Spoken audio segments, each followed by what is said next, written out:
সবাই বলছে নিখোঁজ ছায়া ভয়ের গল্প, কিন্তু আমি বলবো এটা একটা সাইকোলজিক্যাল স্টাডি।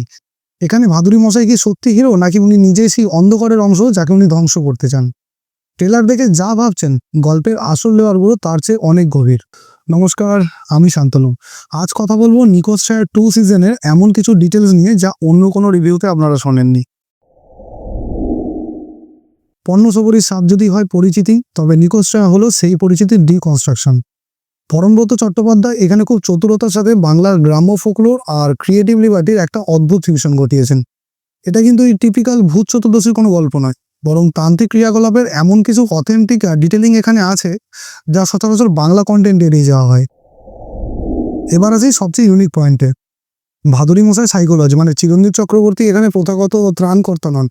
ভালো করে লক্ষ্য করলে দেখবেন উনি মানুষের প্রাণ বাঁচানোর চেয়ে অশুভ শক্তির উৎস খুঁজতে বেশি আগ্রহী।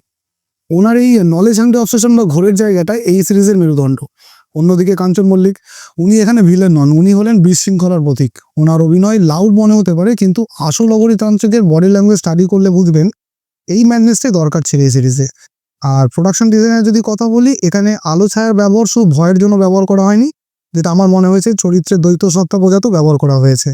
জাম্পস করার বদলে পরিবেশ বা অ্যাম্বিয়েন্স দিয়ে ভয় তৈরি করার এই চেষ্টা বাংলা ওটিটিতে সত্যি বিরল।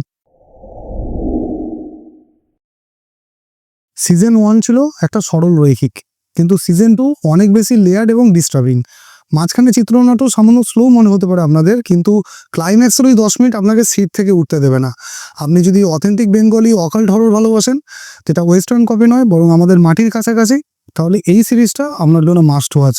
কানে হেডফোন লাগিয়ে রাতের অন্ধকারে দেখুন। আমার রেটিং সলিড পজিটিভ। আপনার কি মত অবশ্যই কমেন্টে জানান।